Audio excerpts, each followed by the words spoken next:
Well, hello everyone, and I apologize for the late start. I myself had a rather slow start, and took a while to get myself together.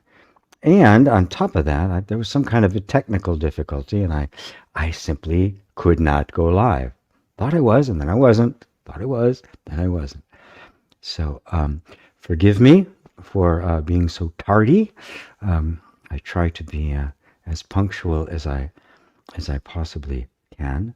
Um, so, welcome to a late start of Tea with G. I don't actually know how late a start it was. Oh wow, almost 15 minutes. So thank you for waiting. Thank you for hanging out. Um, I'm glad I noticed for a bit there. I thought it was live, and then it wasn't, and then it was, and then it wasn't. So technology, you have to love it. Well, no, we don't have to love it. We just have to use it. So anyway, hello everyone. Welcome, welcome, welcome. I'm this is still kind of experimental, the new mic setup I have here. So I trust everyone can hear me and that it's clear. I do have a little bit of leeway on the volume, but I don't want it to distort. So anyway, this is one of those weeks where nothing came to mind for me to talk about in the beginning during the discourse part of this, where I usually start out with some kind of a talk on some subject, but kind of dried up. I mean, I did like 3 or 4 videos this week on different subjects, and so I'm really going to rely on you all to bring your questions up early on, so we can see where this gathering is going to go together. We'll just kind of follow each other and see where it goes. One thing I can say is, as you're wondering what to ask, let the criteria be, what can I ask that will actually contribute right now, today, to my greater spiritual freedom? There are knowledge questions, and then there are freedom questions. And the questions that we want to know stuff. What happens after you die? What's karma, reincarnation? What is nirvana? What is what's this whole self-realization thing? What are past lives? Are there past lives? Things like that. Useful. Knowledge questions are useful up to a point. Right? But then they actually become a distraction where our mind can get very involved in collecting really nice, really good spiritual knowledge, and kind of skirt around the point of spiritual knowledge, which is to point you away from the knowledge back to yourself. A freedom question, on the other hand, is something about it's usually personal. It's something about me, although the theme is always universal because we're all on that path. And how do I go free? What today? What is freedom after all? Why am I doing any of this stuff? Those are the kind of questions that I think you're going to get your most bang for the buck on. And, truthfully, they're the ones that turn me on the most, right? Because it means you're really paying attention to something that's waking up inside of you. And it's not that I'm not going to say, nope, don't ask any, that's a knowledge question, I'm not going to answer it. Of course not. I'm going to answer questions about everything, about relationships in your life and stuff going on in your life. Because I am on another channel. I'm an energy healer, right? Working for emotional healing. But in this forum, my answers are going to point more towards coming to a real sense of who you really are. Who you really are. Right? Not who we've been taught that we are, not the ideas you've gained about yourself, not your beliefs, not your body, your ethnicity, your heritage, any of that stuff. But you, just you.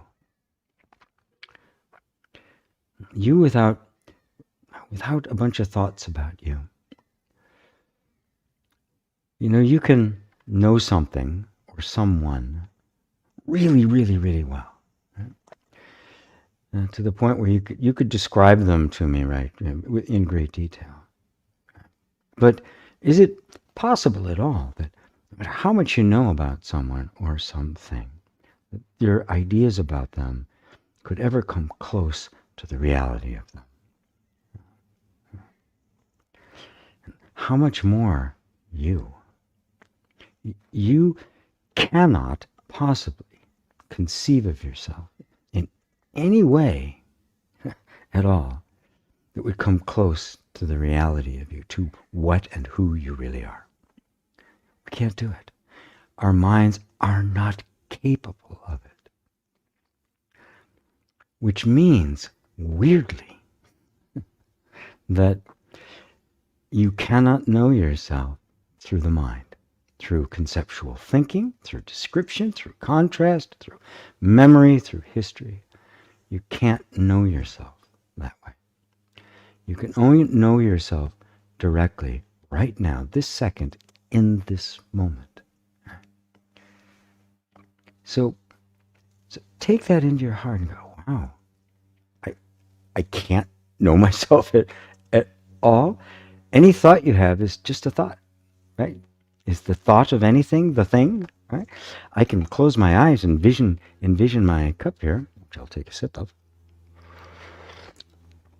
It is tea with G after all. But is that the cup? Of course not. It's just a concept. It's an image. It's a symbol. That's all thoughts are. Representation. We get lost in the thoughts, and we think of the thoughts as actually the thing, and it's not. It's not you. Coming in touch with yourself. The actual visceral sense of your own being. And what that actually means. And how vast it is. So on that note, I'm going to scan through here, see if any questions have popped up in the mix right away. And it looks like, yes, it looks like they have. So, Roberto, when you're sitting in Tarifa, southernmost part in Spain, facing Morocco from the beach. Oh dear, what a terrible burden your life is, Roberto. Oh, I'm going to come with you and do. I'm just going to follow you around, and I'll do all my G's wherever you are. Hello, Dorte and Ava, David and Elaine. Great to see you guys. There's Brent in L.A. Karen, hello to you. There's David and Honey. Honey, how are you? Or is it Honey or Honey? Hi to you. Loved by God, so much love. Yeah, isn't there? There's Liza, with a lot of waving hands. Michael, you man, you helped me so much. Thank you. Oh, you're very welcome. You're very welcome, Michael.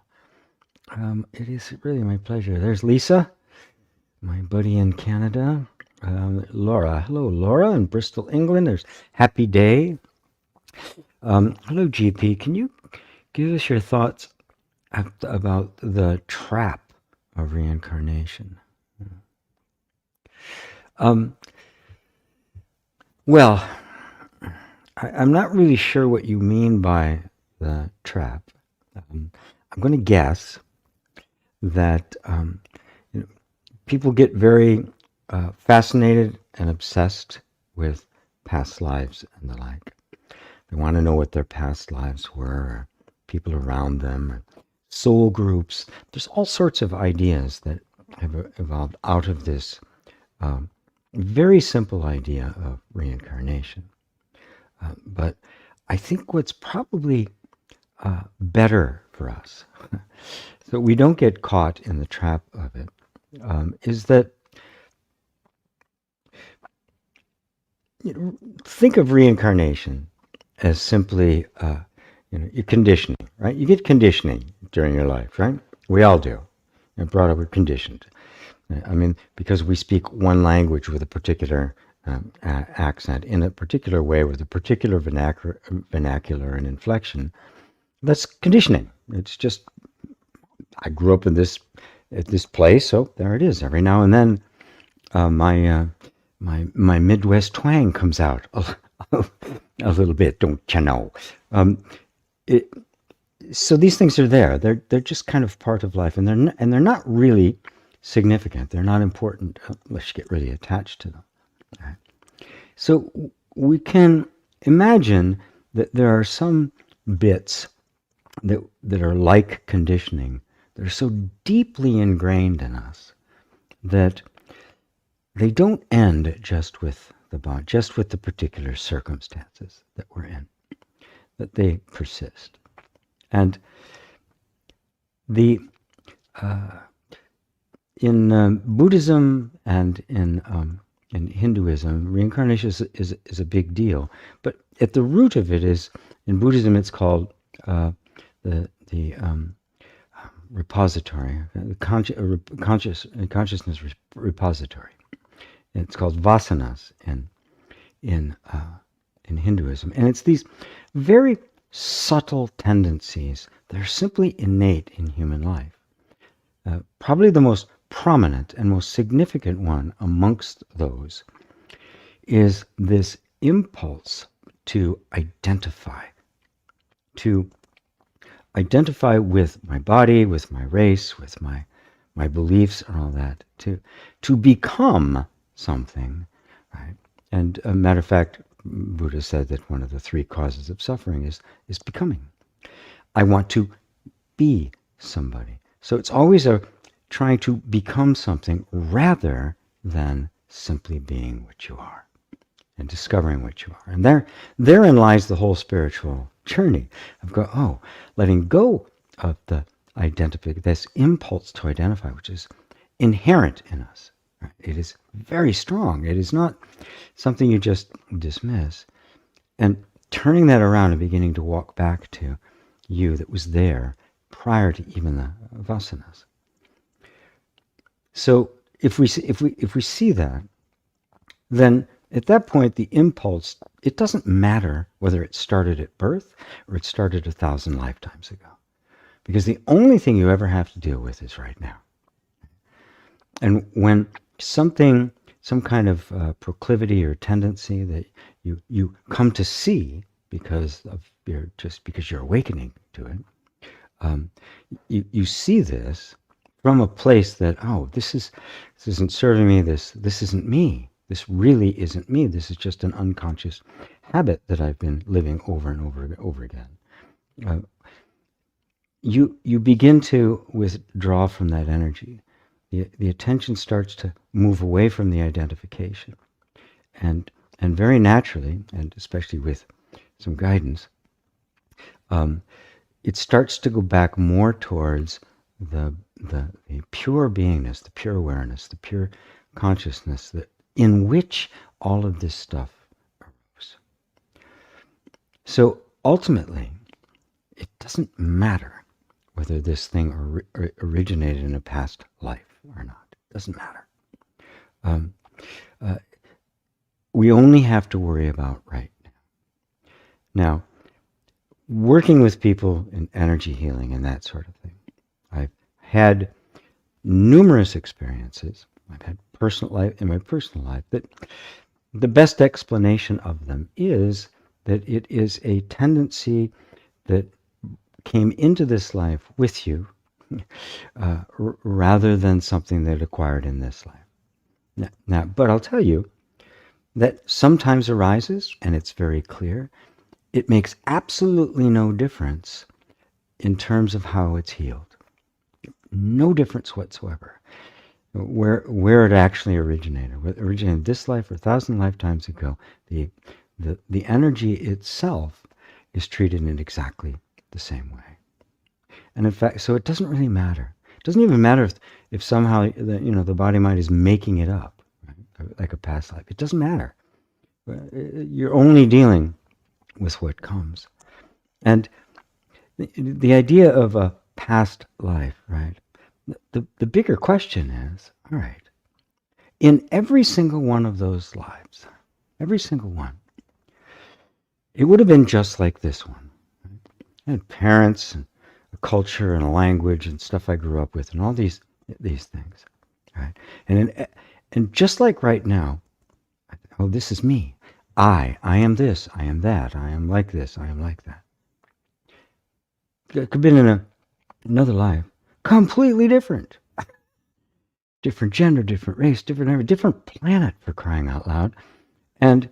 But yet there'd still be, I am this, there's still that identification would be there. So what is it then that is doing the identifying? So now it's not as important what the life was. It doesn't matter at all. Just, every single one of those, I was identifying with the circumstances and the causes and the conditions. But in this life, I'm aware of that. Maybe I was never aware of that ever before. This life, I'm aware of that, and I'm beginning to take steps to go, wait a minute, is that who I really am? Therein lies the whole point, and the fact that you're willing to listen to me talk about this means that's already happened for you.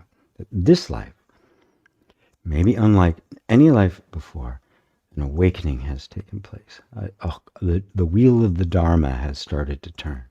You've been set on a different path that inevitably leads to the total freedom from all birth and death, which in itself is simply one dream after another, just like this one is.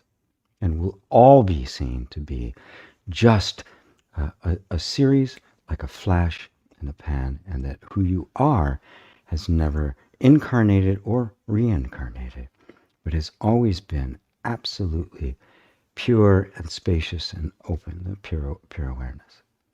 And you never truly incarnated. You had different experiences, like you have different dreams at night, but you never became any of that. And I don't know if I answered your question right.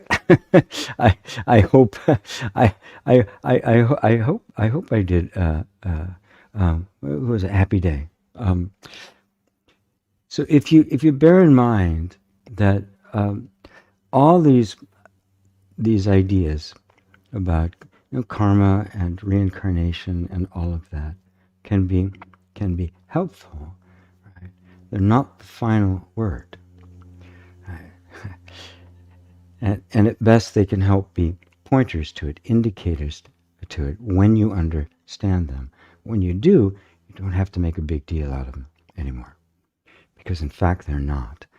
There is no reincarnation for the reality of you, for the truth of you, for the true self.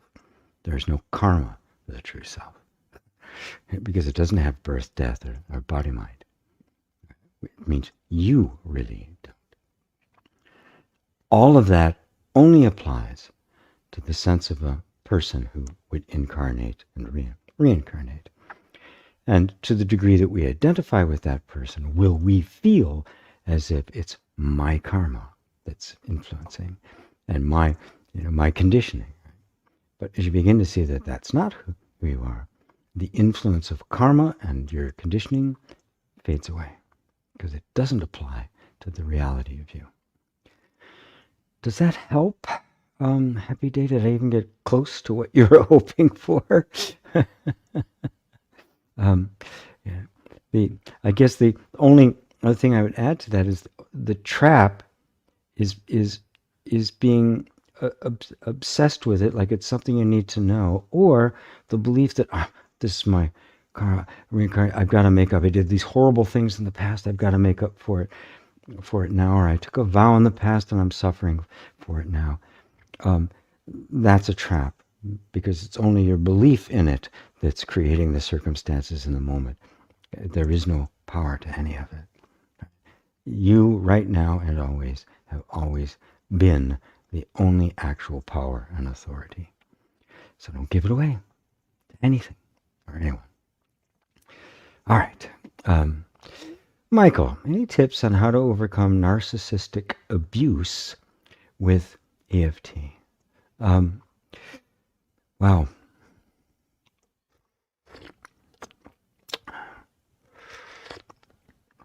Well, narcissistic abuse, like all abuse, right, is leaves us with a sense of a fear to actually be and express ourselves. I mean, that's the net effect of it all. When you're raised by a narcissistic parent, which I was, by the way, your feelings don't matter, your ideas don't matter, your desires, your needs, none of that matters. Only theirs matter, and you are nothing but a bit player in their movie. As a result, especially as a child, you internalize that, and you come to the conclusion that I'm not worth anything. I know it's not safe to be me. I don't even want to be me. I push me out of the way. I wish I wasn't born. All sorts of things like that can come up. And those are the habit energy that recur because without wanting to, and certainly without certainly against our will if we knew what was going on, we identify with somebody who doesn't really have any value or can be so extreme as terrified of everything, full of anxiety and the like. However that surfaces in your life. Now the whole point of EFT, at least the way I do it, and the way I'm teaching people to do it, because I've got a training class going on right now, is that in order for these things to be freed, in order for this really stuck energy in us to be released and freed up, we have to create an inner environment that is exactly the opposite of the inner environment that caused us to freeze into this shape in the first place. Now, just in general, the point was it was not safe to be yourself. Who you were was not acceptable. Who you were, as far as a narcissistic parent is, didn't even exist. You didn't matter. You were just a blank sheet for them, and you had to be whatever they wanted you to be. So it was not your own natural impulses and needs and interests and all of that became, to even feel them, let alone think them, would be dangerous, and so they're completely and totally suppressed. So obviously, if the only way to undo that would be to create the opposite environment, which means an environment of love, acceptance, honor, self-honoring, and the like. And since the parent almost certainly cannot do that for you, you have to do it for yourself. So you have to create the inner environment. For me, the reason I use EFT with people is simply because it communicates safety through touch. It helps create that inner environment wherein you the safety, not as just an idea or a concept or something we're shooting for, but as an actual, visceral, yet subtle experience that the nervous system itself is having, right? That's the shift in environment that your nervous system will detect. It doesn't miss anything. It misses nothing. If there's some new ingredient in the inner environment that has changed, it'll notice it.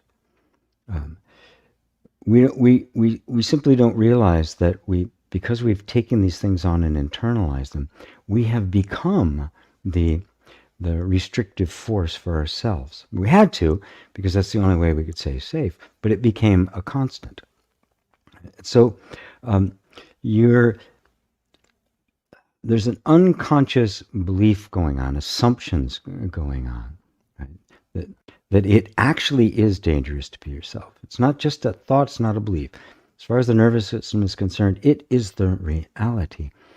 And you can't talk to it, you can't force it, you can't do anything with it except create a different environment. And oftentimes, as well-meaning as it is, our efforts at personal growth and self-improvement and therapy and the like end up creating exactly the same environment. You've got to be fixed, improved, changed, made better, right? Of course, that's exactly the attitude that was taken towards us from the first place. You're not right as the way you are, you need to be fixed. And without knowing it, we end up doing exactly the same thing to ourselves, creating the same kind of environment where you're not welcome to be you, and the nervous system just stays right where it is. That's why it doesn't budge. Just a tiny little bit of the introduction. You know what? It's okay to be just as you are right now. Even if you're shut down, tighter than a drum head.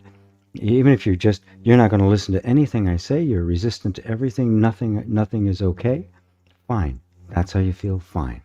Total acceptance. But it's hard for us to imagine total acceptance, but just something as simple as this, or massaging this, or getting hugged, has the effect in the body that says, it's okay. Now, if that becomes consistent, right, it begins to trust it. And as it begins to trust it, it begins to adapt to a now more safe environment. And the more it does that, the more it sheds all of the behaviors and stuff that was keeping it under wraps, because that's its nature. It will always adapt. But my emphasis is always on creating the environment in which it can do that. You can't make it do it. You can't make it, and you don't have to. It does it all by itself. It's like a flower growing. You don't make it grow. You just give it a nice space, and it'll grow. It'll do its thing.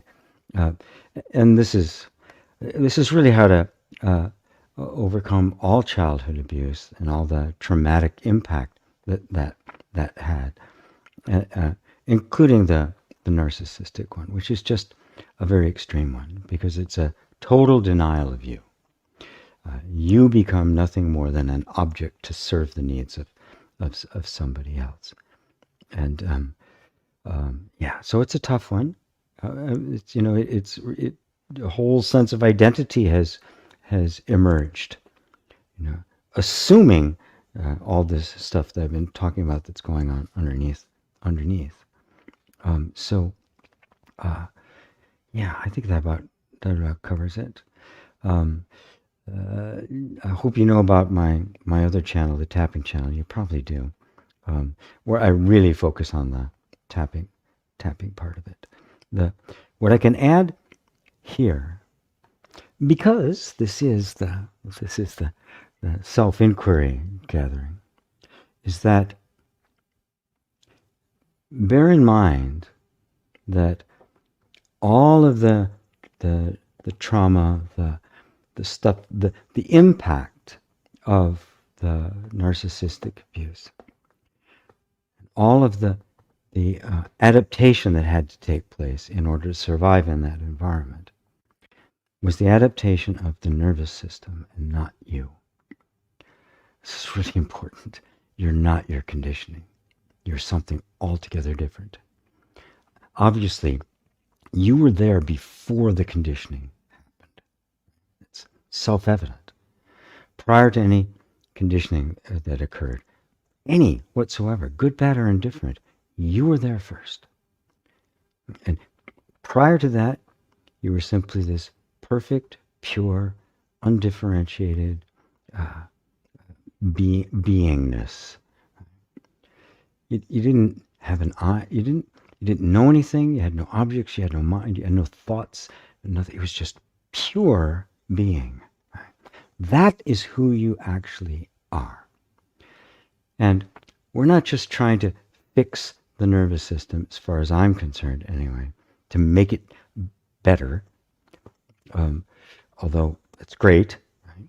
But if we can go beyond it, right? To find what was there before that was never conditioned, right?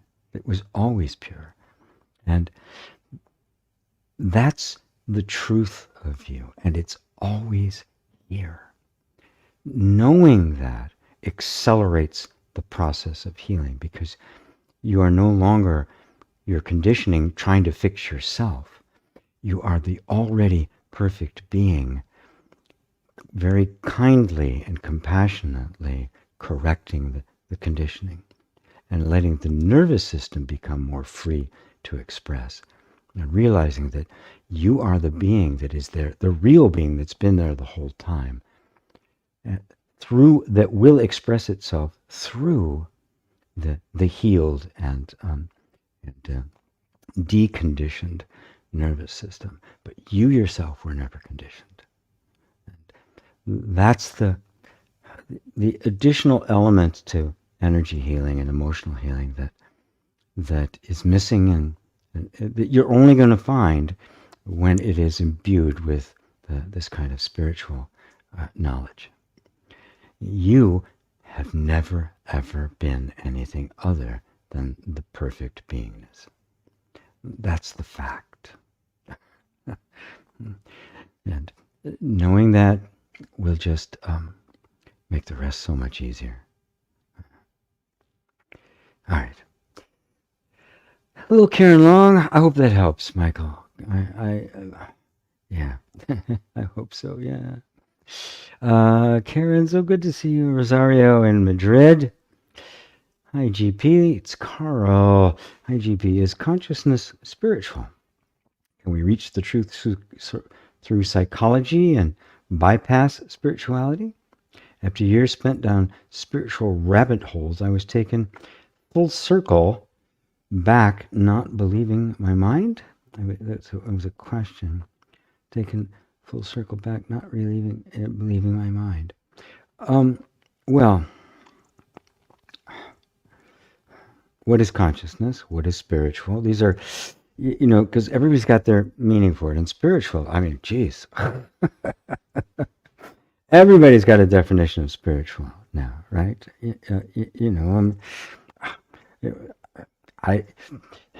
Is it spiritual? Let me put it is it truth? Right? What's true? I think what we're trying to get is what's true here. Now, what is consciousness? Let's do it really, really simply. Right now, what's hearing my words? What's actually cognizing my words? The things that are coming out of my mouth, going through the computer and all of that, through the microphone and through this stuff, and coming out your side, hitting your ear, something is hearing it. Right? This is really subtle, but very important, right? Because this mic on this side that I'm speaking in, it's not hearing me, right? Neither is the computer, the wires, the internet, or anything in between. In fact, your eardrum in your ear isn't hearing it, right? Nor all the little nerves and stuff that are running around in the brain. None of those are actually cognizing and actually hearing. But you are hearing. Something goes, I hear. Right? That's consciousness. Now, is that a question? Right? I mean, you are hearing something. We don't have to even know what it is, do we? But it's a real fact. You are conscious of my words. So that's true, isn't it? It's not theoretically true. We didn't read it in a book. We just looked at it. You looked at it yourself, and that is your actual experience. Self-confirmed truth. That's pretty good, isn't it? Is it spiritual? Is it not? You know what? I want to throw that word out because what's your actual experience? Look directly to your experience rather than is this consciousness spiritual? According to what? Who and whose definition? consciousness. What's consciousness? How are you going to know? Right? Who's going to tell you? Does anybody else have access to you hearing this? It's kind of, you're in bed with, your beloved, and you have a dream in the middle of the night, right? You can't go get your beloved and bring her. Come on over. Look at this dream. Come on in. You can't. It's totally subjective. It's totally private. Nobody can actually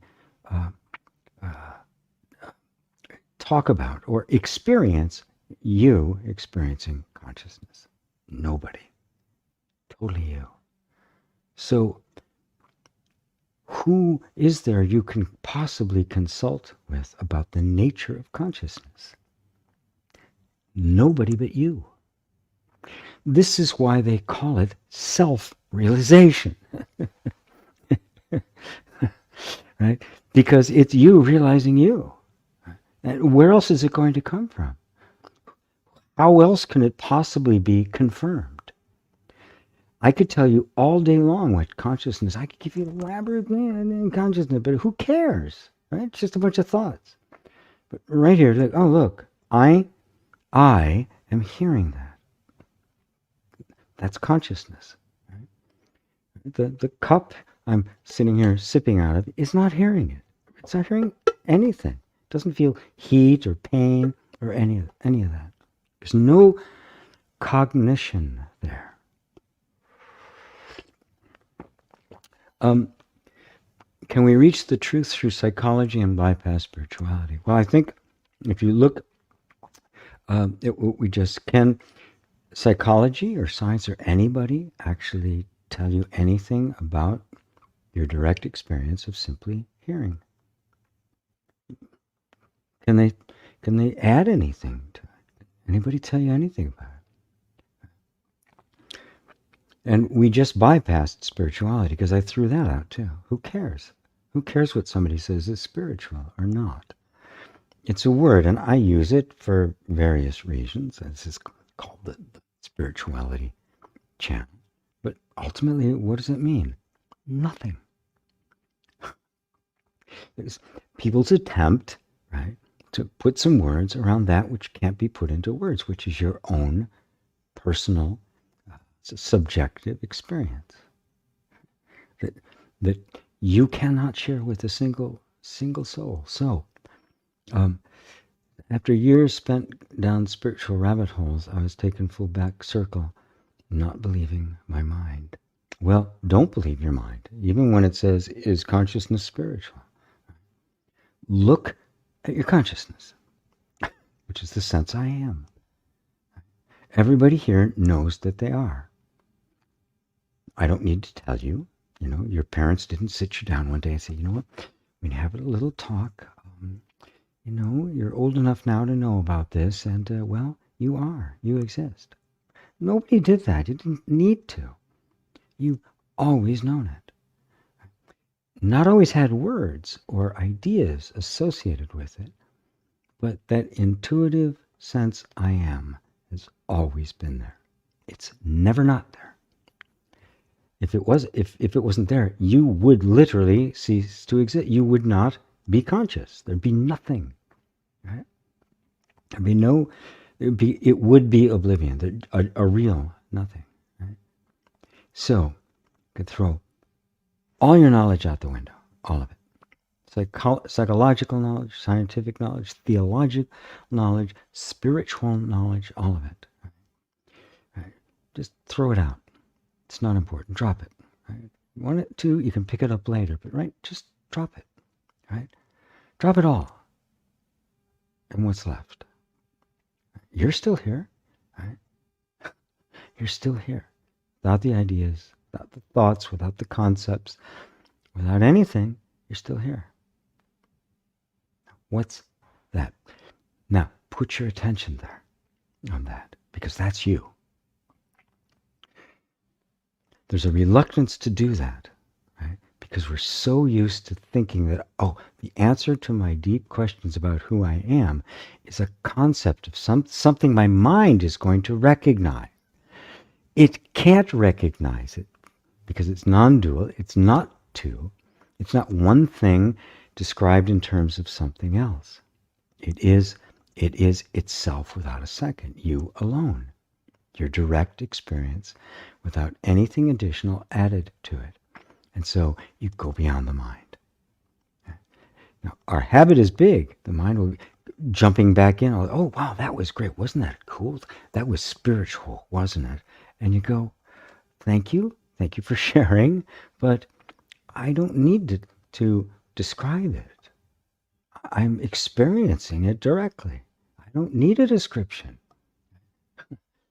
Now, I don't need to tell anybody about this. Matter of fact, I couldn't tell anybody about it. Instead, right here, right now, I am. Wow. We're so used to wanting to conceive things and describe things and put things into words and associate things, that from that perspective, this sense of simple I amness, simple pure consciousness, appears to be nothing. Like there's nothing there.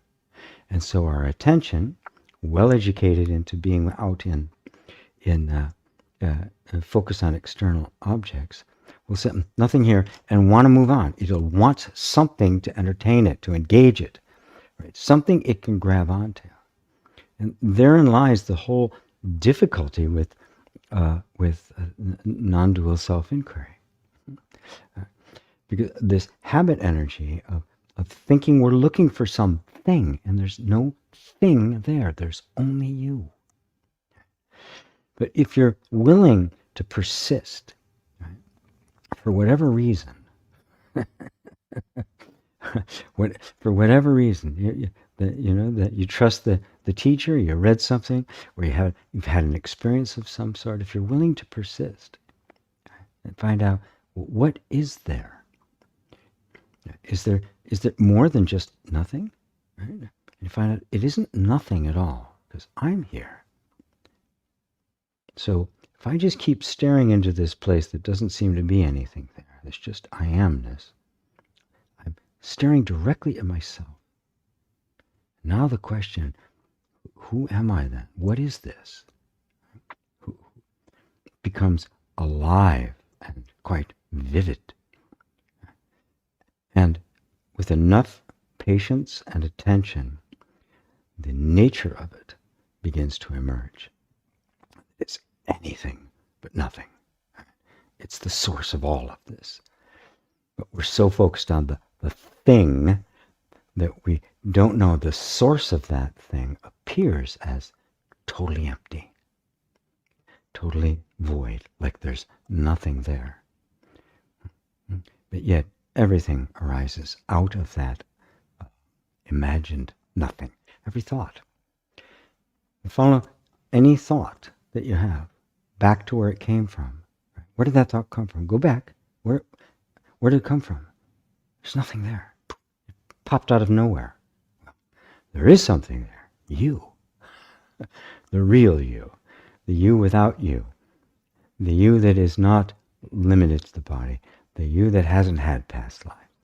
It's right there. Right? This is the beauty and the point of non-dual self-inquiry. It's also the reason why it's difficult at first. Does that help, Carl? I mean, I circled around all of it there. Savvy Stacker, Carl, I'm sure you'll let me know if you need more.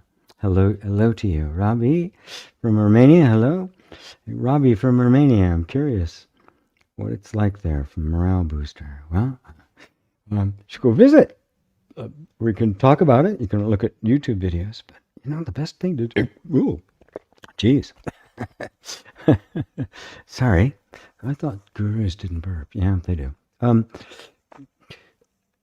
Yeah, direct experience.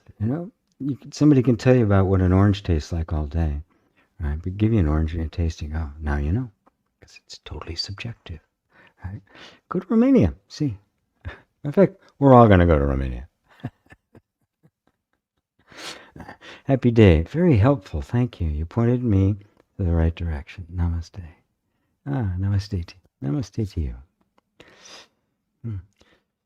Oh, I love where you took the past life, says Lisa. This life. Panda Mac I3. Hello to you. Love the picture. Lifestyle. There's Lisa. Where does the need to or desire to confess come from? The relief, the absolution.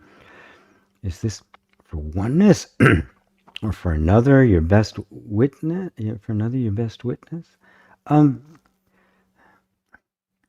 Well, confession is a ritual. Every week. Forgive me, Father. It's been 2 days since my last confession. Is useless. A real confession is a realization that, man, this is destructive. This has hurt me, and it's hurt. It's a realization, right? You can't have that kind of recognition that brings out a genuine confession without a realization of what actually is there, what happened, what it's like, the impact that it has, and the act of seeing that, whether it's publicly or privately or verbally expressed or not, is itself the end of it. Because once you see something as it is, once you see, man, this actually is toxic and horrible, you simply won't be able to do it again. The only way you can keep going is if something inside still thinks there's something to get out of it. So it's kind of an all of one. And by the way, that's where wisdom comes from. When you know, oh my God, I did that. Oh my God, I'm not going to do that again, ever. I see the impact of it. Without seeing the actual impact, it'll be theoretical. It'll be just a moral, thing you learn, a modification to behavior, but the actual attraction will still be there. When it's really seen, it's gone. And that is the moment of confession, as it were. After that, is it shared? Is it not shared? Who cares? It's done. The confession is over, as well as the sin and its consequences. It's all gone. Does that answer it for you, Lisa? Pretty quick. Arto Funk. Hello to you. Michael, you just nailed it. Thank you much, sir. I appreciate you very much. You're very welcome, Michael. I love that. Thanks, GP. You're right, morale booster. You're very good. Very, very good. Right, yeah. Go there. Yeah. It's interesting how we think, what's it like? All that gives us is another concept, isn't it? What's spiritual life? What's enlightenment like? Who cares, right? It doesn't do you anything, right? Look for the gold. Taste the orange yourself, right? Do you want to hear about kissing, or you want to kiss? Right? Come on. Panda, how would we explain then why we are born into such families? What's the point? Wow. It's well.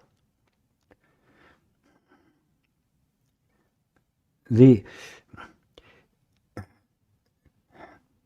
so many directions here. I'm kind of. Let me take a sip. Let me take a sip of my latte and find out where we have to go on this. So I think you're asking about reincarnation. I think that's where that's kind of, why are we born into these things? Well, the short answer is for your benefit. They are always an accurate expression of the energy that makes up the environment that is going to form your new life.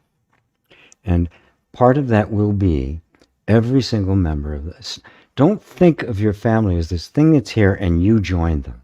Think of them as instead as the manifestation of you, your energy, your experience, all of that, and the big one, your the grace that is giving you the experiences you need to awaken. We can look at this. I was born in this family. It really sucked, right? I could tell you about my childhood. It was horrific. Right? And for a long time, I resented it. Then I understood it. Then I was okay with it. And then I realized it was grace. Right?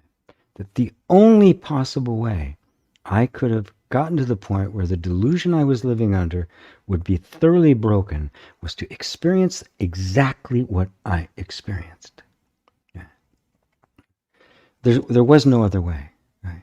If I'd gotten all the things that I wanted and thought I should have, and this is what life was about, I wouldn't be sitting here talking to you, and I wouldn't have a clue as to who I actually was. So if we realize the purpose of life, the purpose of your human life is to wake up to who you really are, at that point, your family isn't like, why am I having all these problems? Because you need them. Because our sense of self, our false sense of self, our sense of being a separate self, our egoic minds, have to run into obstacles in order to question themselves. If we don't question ourselves. Right? Look, if you're asleep in your bed and you're having a great dream, I mean, it's hot, it's wonderful, it's everything, and somebody wakes you up, are you happy about it? No, let me go back to sleep. You try to go right back to sleep. But if you're having a nightmare and somebody wakes you up, oh God, thank you. Thank you. Right? We need our nightmares. We have to come to realize there is no lasting happiness or peace or anything in our material conditions, in what we call the external world. You cannot find it here.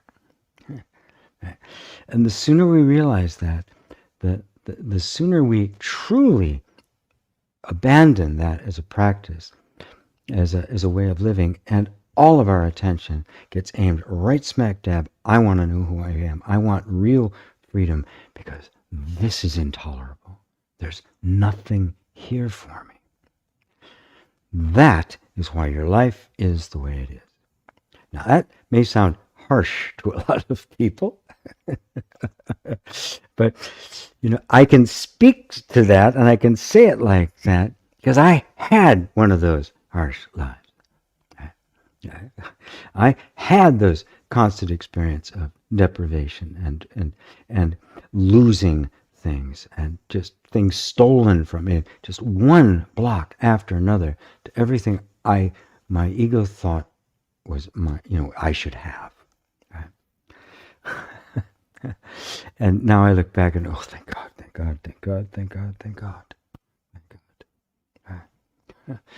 Right? So it's not harsh.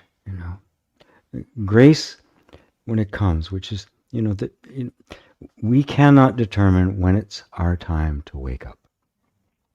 When it comes, it comes. And grace will do whatever it can to wake your ass up. Right? And eventually you'll see that it was all to your benefit. That whatever it was that you experienced, it was worth it. They say enlightenment is free, but it ain't cheap. So, God, I hope that answers it for it. That is the point. You can't say what is the point of life unless you step outside and take a look at it. You can't inside. What's the point of this? Why did this happen? Why did this happen? You'll always have a relative answer that's going to change very, very quickly.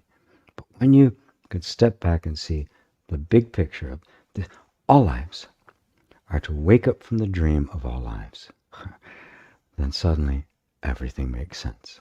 Right?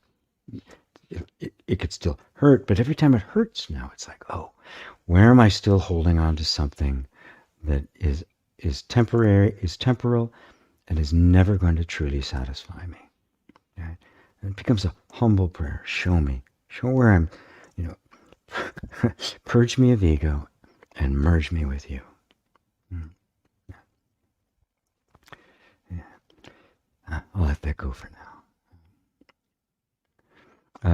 Art of Funk. Thank you. Mary. Greetings, GP. Blessings to all. Getting on late.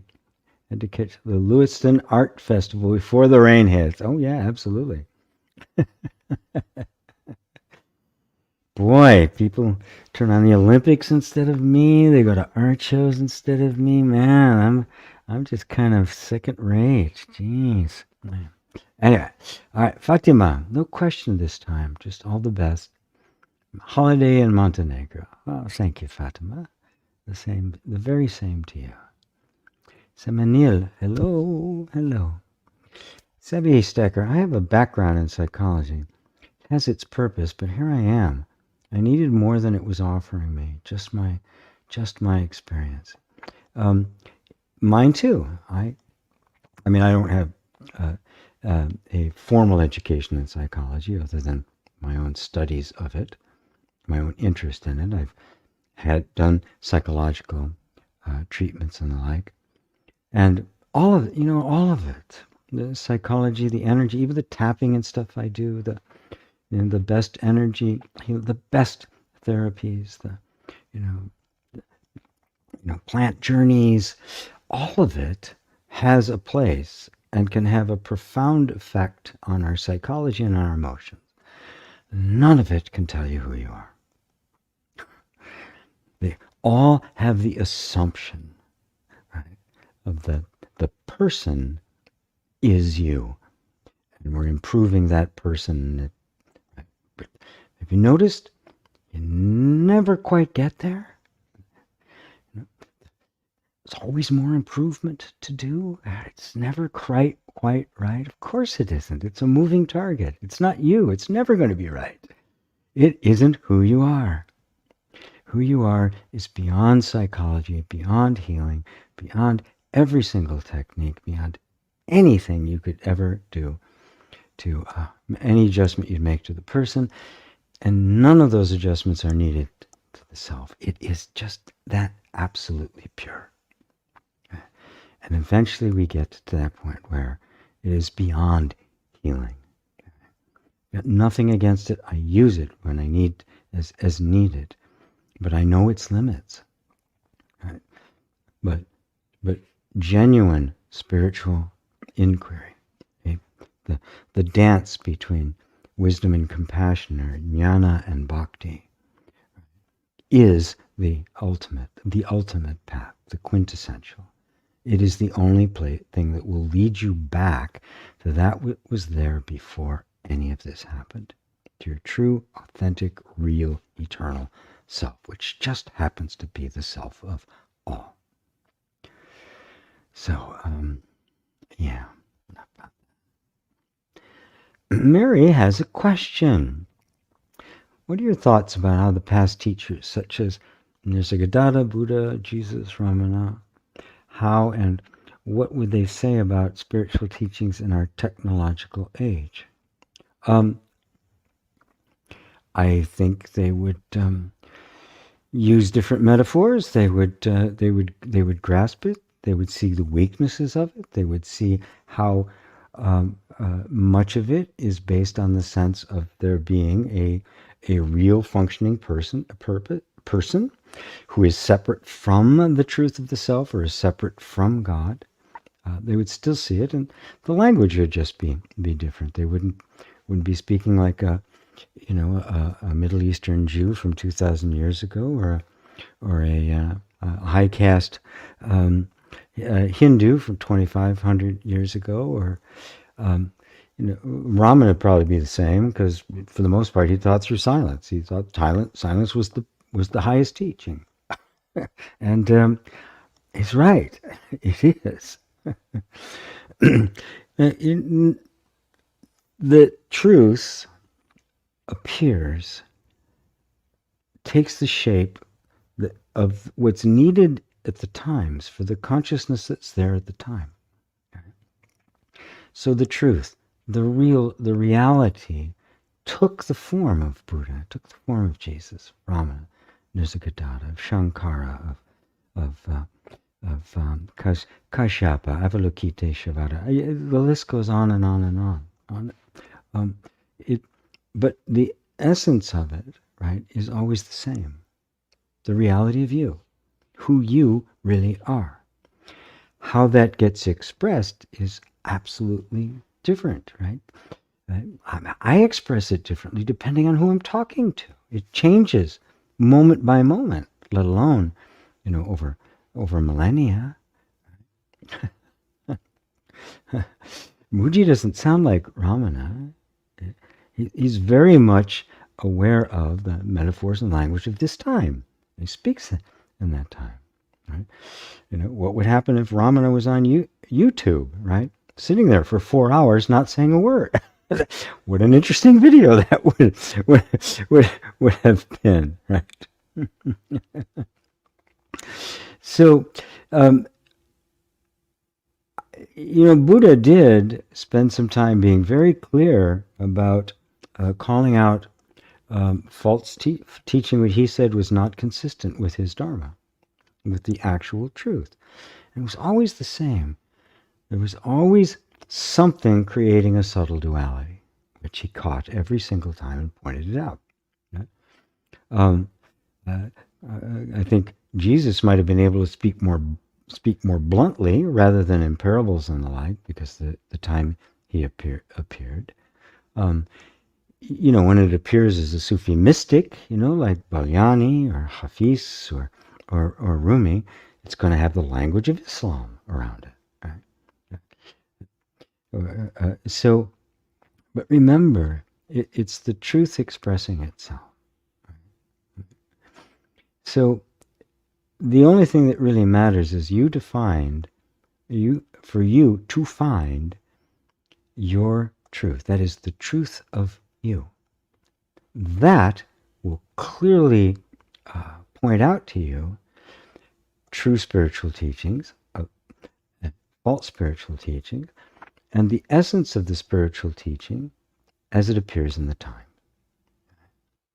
It won't confuse the spiritual dogma or spiritual, technology or spiritual theology for the truth. It simply won't. You won't be able to do it. You'll be clear about it, but there won't be any antagonism, or cynicism, or indifference about it. You'll just see that the impact is always the same. The teachings that are incomplete or wrong create suffering. Right? If I'm suffering, then whoops, something's off. That's all I need to know. And I go, thank you for showing me that. I'm feeling that. I'm identified somewhere, right? Because remember, the spiritual teaching isn't a truth that you know. It's a revelation of what you are.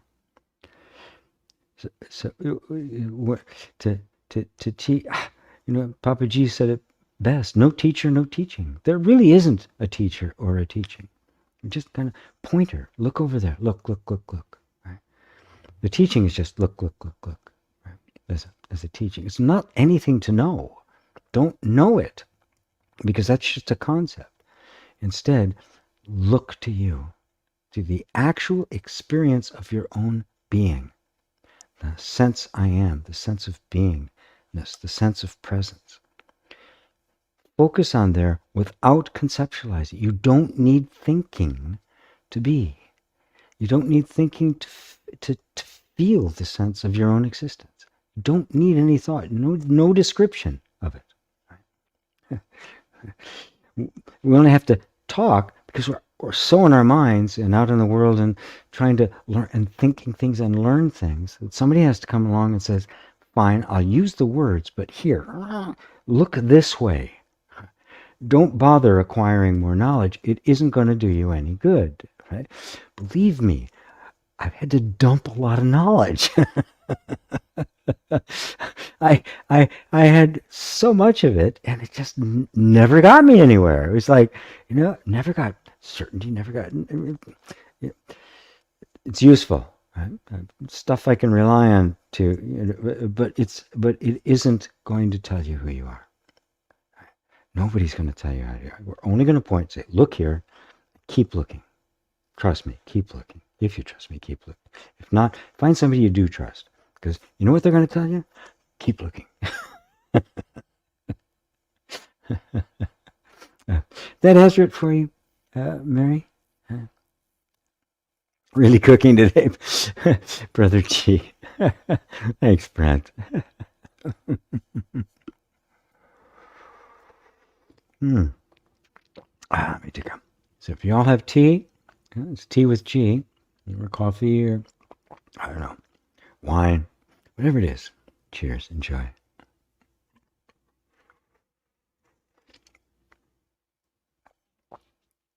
Jay, I had a question about the video I sent you. This notion that the human was given the gift to be aware of awareness caused a bit of confusion. And then to say that the animals are already in the Tao made it even worse. And I came across this video of Rupert talking about the chicken, how consciousness is having a human experience and chicken experience, which made more sense. Why was there ever a need to make such a distinction between animals and humans? Well, there isn't. There's no need to do that. And to the self, to the pure consciousness, there isn't. There's just one, just different aspects of exactly the same thing. Okay? If you grasp that in its essence, the rest becomes moot. You don't need, that's all it is. One consciousness appearing in innumerable forms, none being better than any other. Right? And then my experience is I am aware of all of it. So then who am I? I'm obviously that consciousness. Follow that line. That's all you have to do. Don't think of consciousness as something else having an experience. You are having the experience.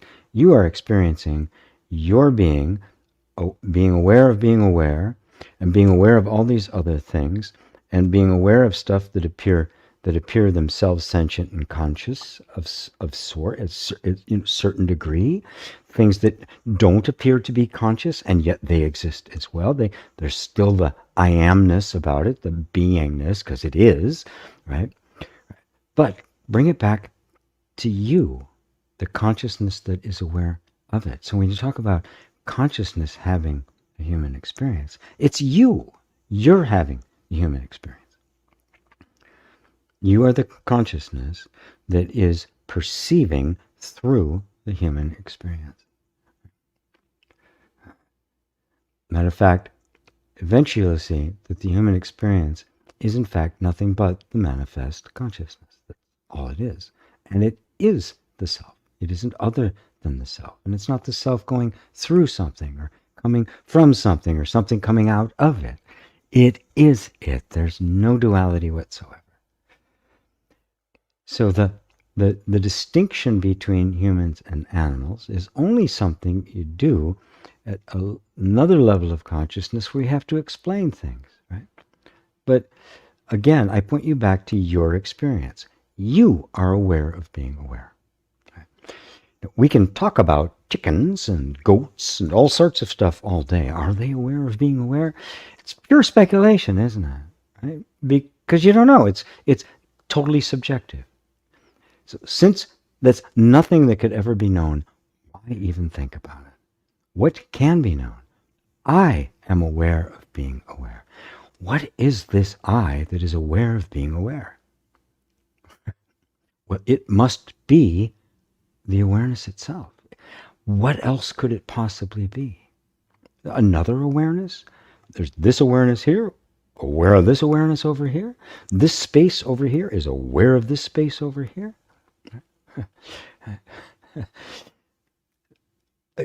I always want to bring your attention back to your individual experience, when we always want to be, well, what about them? There's no way you could ever know. It is a totally subjective experience. That's all you'll ever have.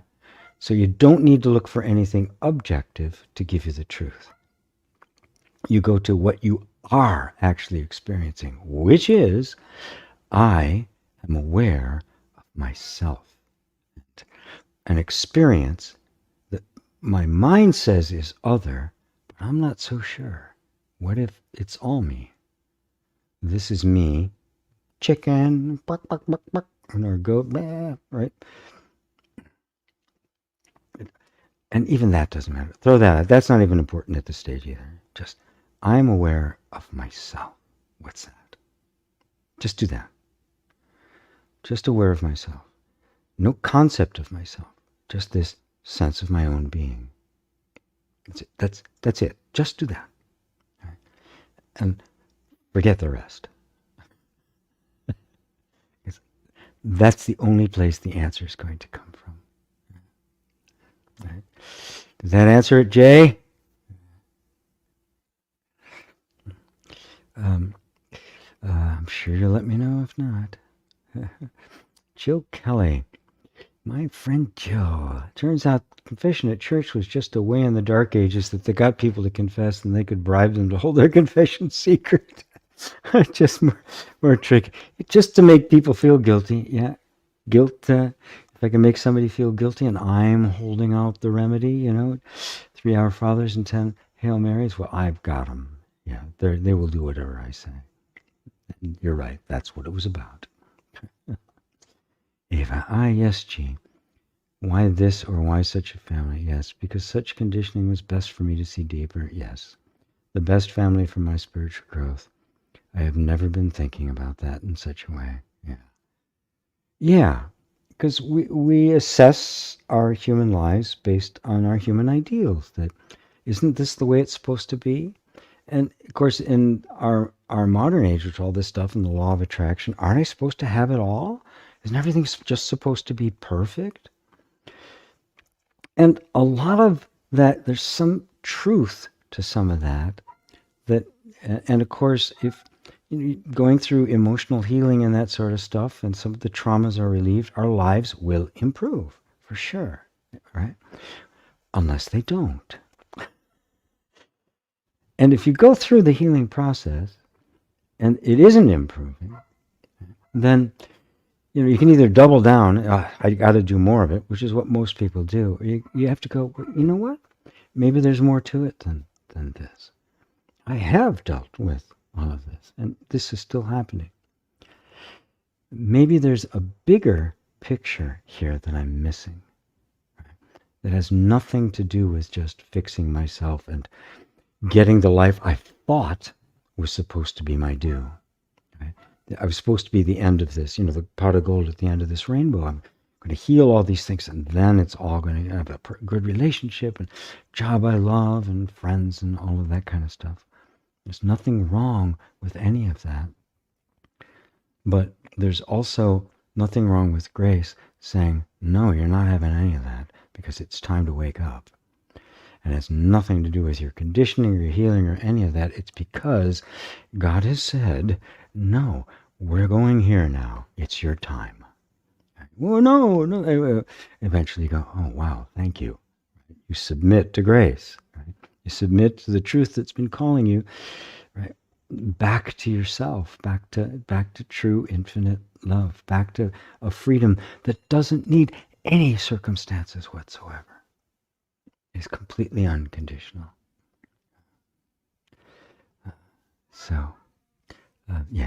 Leave it at that. Art of Funk. Love your emojis, man. Purple Vienna, you're never second best, G.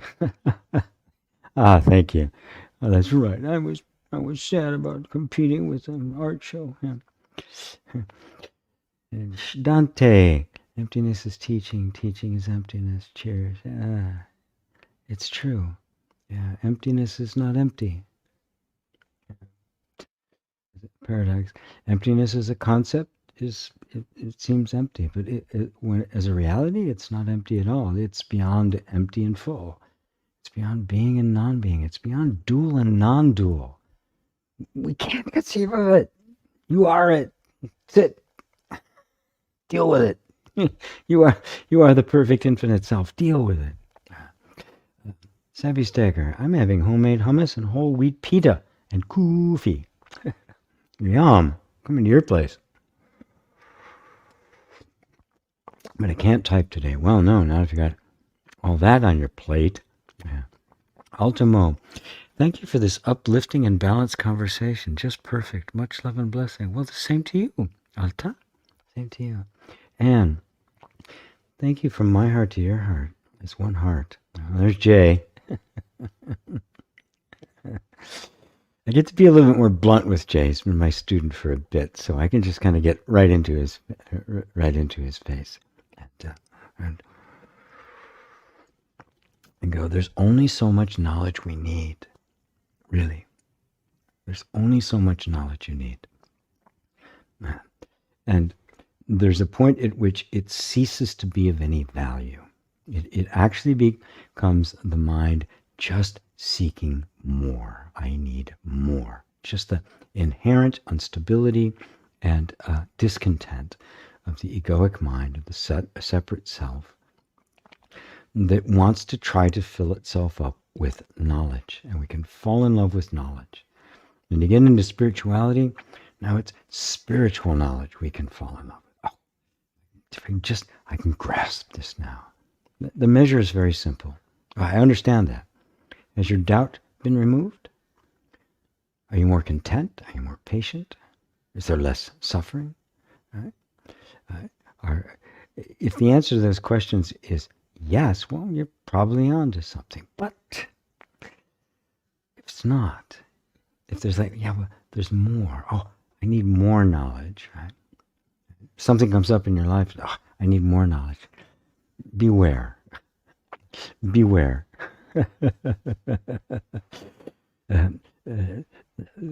The love of knowledge is one of Mara's daughters. Right? For our female people here are Mara's handsome sons. Right? That all look like Chippendales. Knowledge is it's a very seductive path. It's a very seductive thing because it can seem very satisfying, and we live in a world that really honors. Now, oh, you know so much. You're an expert. You're a pundit. You know this and you know that, and you're in TV shows because they want your expert opinion, or you're a scientist, so you've got all this down. Right? It's very seductive. It's very highly rewarded in our culture.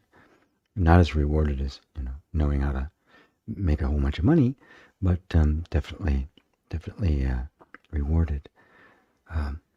But it's empty. It's just knowledge, and human knowledge changes. It's fickle. It's unstable. It's going to change. What was absolutely true yesterday is not true today. Right? Now, if it wasn't true, if it was absolutely true, but not today, then it obviously wasn't true yesterday.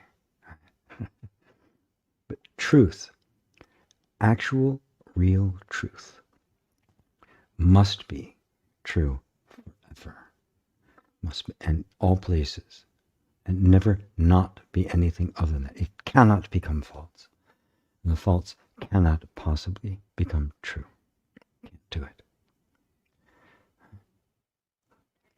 We're not talking about, in this case, truth that is something you know. That's human knowledge, and that's not trustworthy. If I point you back to the simple fact that you are, and you know that you are conscious. You are hearing my words. We can call that consciousness, that is hearing my words. Now, that is a direct experience. That's not a thought, it's not an idea, it's not a concept. It's not knowledge in that sense. It's a knowing direct. And it's undeniable. It's self-evident. And it's self-confirming, isn't it?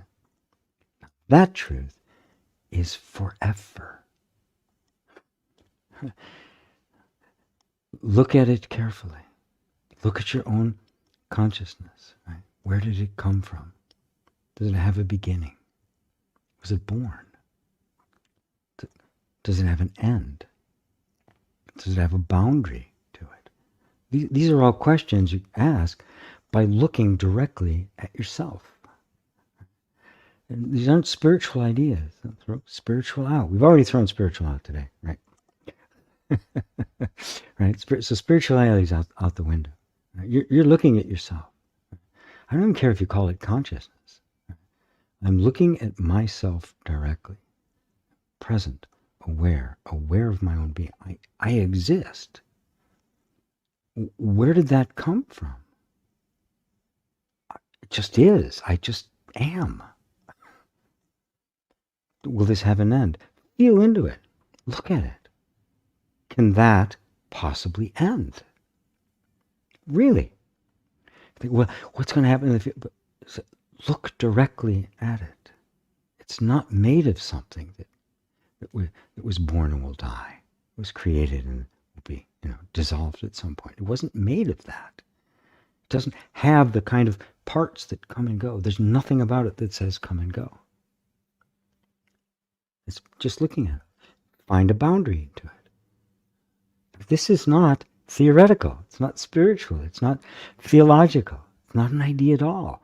It's you looking at you. And that's the only place the answers are going to come from, because you are the only one who can confirm you. Nobody else can. In this space, you are completely alone. Alone with yourself and the reality of your being. There is where you discover. It's all there. When things change inside you, things change around you. Yes. Peter. Hello, Peter. Blessing from Italy. Yeah. Carl Lucy, why does our mind never accept the oneness that we've experienced as enough? Fed up listening to it. Good, don't listen to it. Because it can't. It's dualistic by nature. It cannot understand, comprehend oneness. It cannot form an idea about oneness. It can't do it. Don't ask your dog to meow. It can't do it. You have to go beyond the mind. And I like the fact that you're fed up, right? You get fed up enough, you'll stop listening. You go, you know what? You're just saying that you're just a robot repeating the same thing over and over again. I'm not going to pay any attention. So you cannot rely on your mind to have the lasting experience of your own beingness, your oneness, the oneness with all things. Even that becomes a concept. Throw it out. You don't need it. Just stay with your own sense of being. I am. That's it. Really. I mean, Ramana said it, Nuji said it, Papaji said it, Nisargadatta said it. Just put your attention on the I am and nothing else. Nothing else. That's all you need, right? That's all the knowledge you need. A direct knowing. It's not knowledge. It's not acquired. It is a direct knowingness. Right? So be fed up. Right? Come to the place where, my God, my life is unbearable. Right? Good. I mean, grace is squeezing you. and you're going to pop out the tube. Right? Ava, the love of knowledge is one of Mara's daughters. yes, indeed. Or sons, if you prefer sons, right? Depending on where you are on that mix, right? Brent, no, they're all labels, but would you say it's non-personal awareness that knows the coming and going of consciousness? Well, I'm going to kind of dig into your psyche there to see where that question is coming from. It is you know that you are aware of your own being, right? You're aware of your own being. is that personal?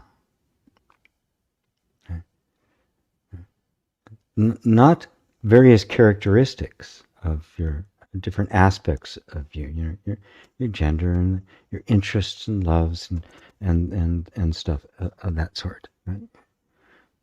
That's personal, right? But just awareness of being aware is that personal. But more important than that, is it dual? Is it one thing knowing another? Is it this awareness knowing that awareness? Or is it awareness knowing itself? Me knowing me. Not the me I think I am, but this me that is aware of me. It's non-dual recognition. Non-phenomenal recognition. It is not human knowledge, which is always one thing knowing another. Subject-object split. There's no subject-object split here. You are looking at you. This creates some tension in our bodies and our mind, because the mind cannot go there. All I can say, no, I'm not going there, and try to get you to go somewhere else. Well, let's talk about this. Let's talk about the nature of the cosmic consciousness or something, right? Or the wonderful flashing blue lights that are coming down into my heart chakra. I'd love to talk about that instead. Instead of, wait a minute, this is me knowing me. This is non-dual. This is oneness, because I'm one. Right? I'm looking at myself. From here, all sorts of things are coming up. Call it consciousness, call it mind, call it thoughts, call it karma, call it whatever you want. Because from here, looking outward, we see everything coming and going. But are you, who's looking at it, are you coming and going? That's what matters.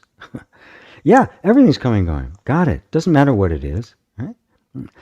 Call it consciousness. I see the coming and going of, call it consciousness, or bubbles of consciousness, or states of mind, or altered state, whatever you want to call it, the coming and the going. If it comes and goes, well, then it is transient. It is manifest. It is not sentient. It is not me. Because I'm not coming and going. So what is it that doesn't come and go? Well, one word for it is truth. Truth can't be true one day and not true the next day. This is real living truth. My God, I am truth. I am truth. Real truth. Not a known truth, but a lived truth.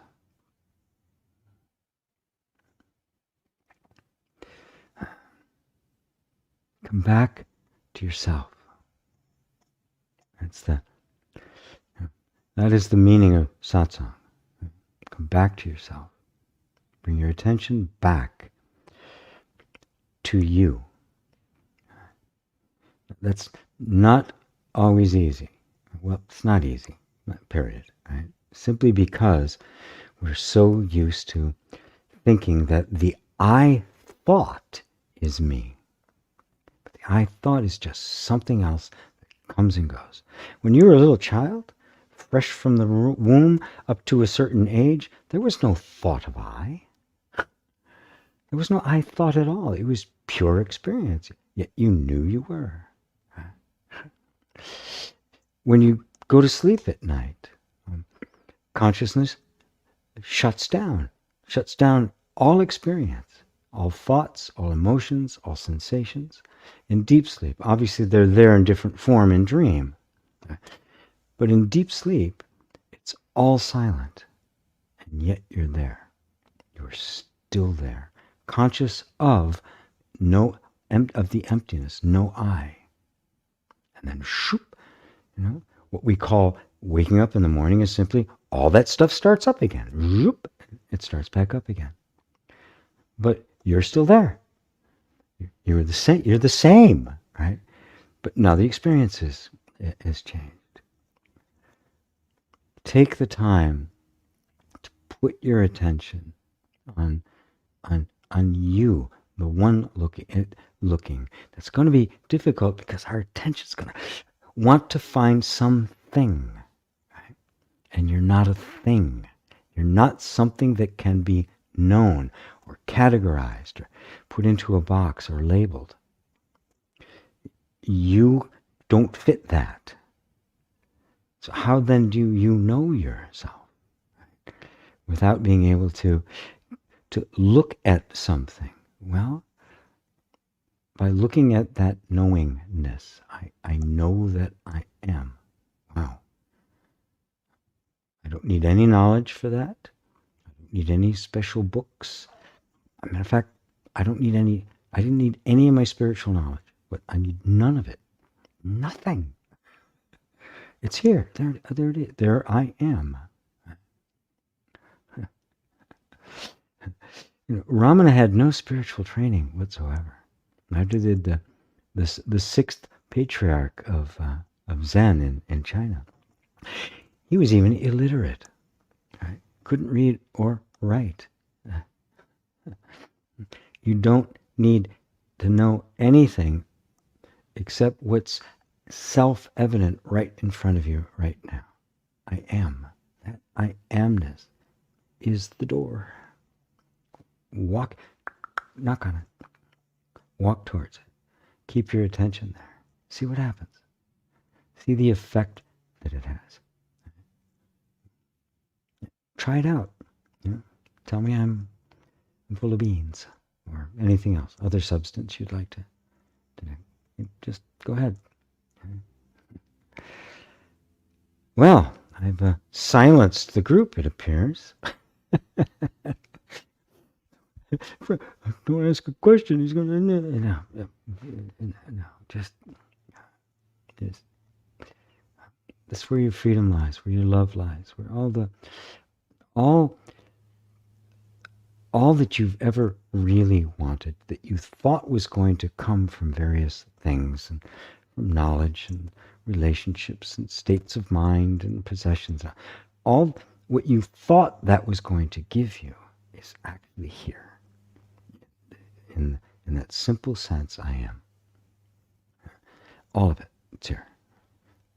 It hasn't been realized simply because you've been looking in the wrong place, because you think of it as the form and not the source. The source of the manifest world doesn't have a form and isn't some manifestation of something else. It is what is, and that is you. So, anybody else want to ask anything or say anything? Hopefully, everything. Nobody said anything in a bit here. Did I go off air? Didn't tell me I did. I hope I haven't been talking to the sky and the angels. Yeah. Somebody just say something so I know somebody's here. All right. If Lisa said.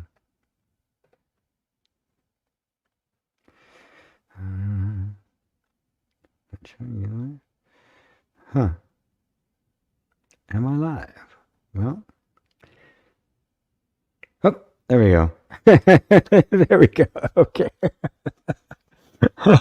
Thank you all for it's just like got absolutely silent. Somebody there? The disadvantages of doing all this stuff online, right? That it's like, how do you know, right? Am I just talking to the breeze? Very good. Thank you. Listening, hear you. Here. Good.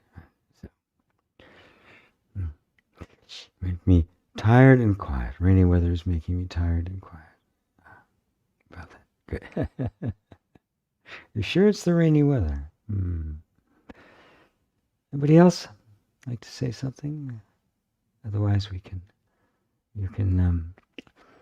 all go about our day and maybe even take some time right now to just see if you can just be with this very quiet, unassuming sense of your own existence, and see how difficult it actually might be, because we're just not used to it. Extremely pleased. Thank you. Very live. Very good. Very good. All right, then. Let's bring it to a close for this week.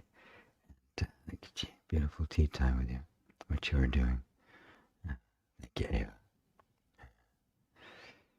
All right, all my lovelies. Wonderful, wonderful. The answer many satsangs ago, probably, yes. Well, say it over and over again. I always actually say the same thing. Different words, different day, different ears hearing, but kind of a one-trick pony when it comes to that. All right, everyone. I'm going to this is process. I'm going to trim off the beginning, the false start at the beginning, and so I'll be with all of you very soon again. Maybe next week. That's something I might do next week. So I'll let you all know. In the meantime, all my love to you guys. Namaste.